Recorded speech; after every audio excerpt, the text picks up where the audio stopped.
The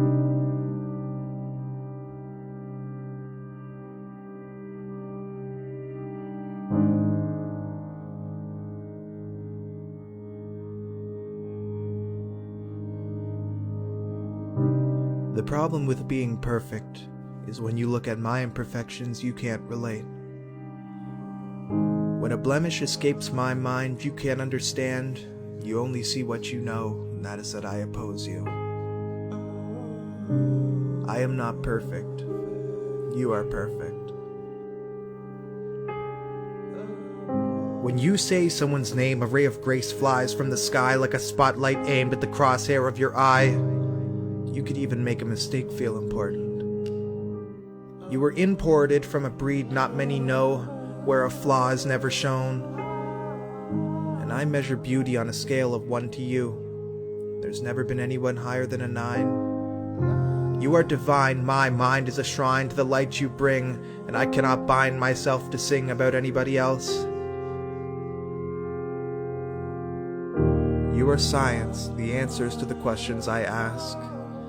You are poetry, the questions I ask about those answers. You asked me who I am, and I answered with an equally difficult question. Who am I not? Because I swim in a river of given words about her, and every punctuation break is a moment I've been hurt, and every page turn is a cliffhanger about who you end up with, and in the prequel we discovered you don't end up with me.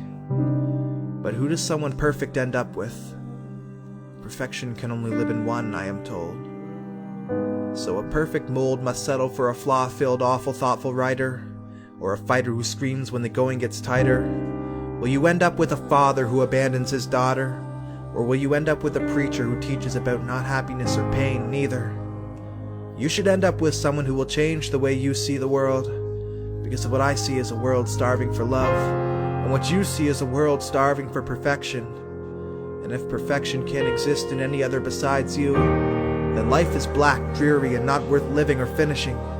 Fishing in your soul for a break in the expectation of perfection, I cannot find one. All you understand is a flawless nature. All you understand is the drugs and the alcohol that fight away the flaws. All you see is the ball rolling towards the uncontrollable, controlling boy toying with the idea of employing the 14-year-old dealer he went to school with, and the kid writing poetry in the corner with his hood up, and his glass is dirty, because he knows the truth, and it cannot be seen through, cannot be wiped clean with the bottom of his shirt. The most he knows is what makes him imperfect.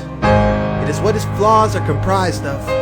It is the anti-bait that prevents a date between him and his perfect lover, the perfect girl in an imperfect world, where the perfect turn of events is me choosing to write and let her go. And we talk sometimes late at night about things. I was broken at the fact that you chose him, I admit, but it's okay now that I chose to create poems with it. Now I know that the perfect storm is a mixture of pain and loneliness, and it creates the most beautiful art.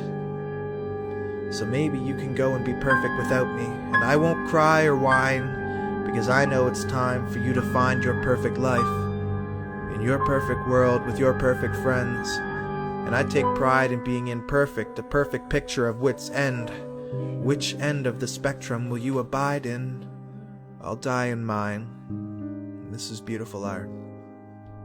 The beautiful art of perfection.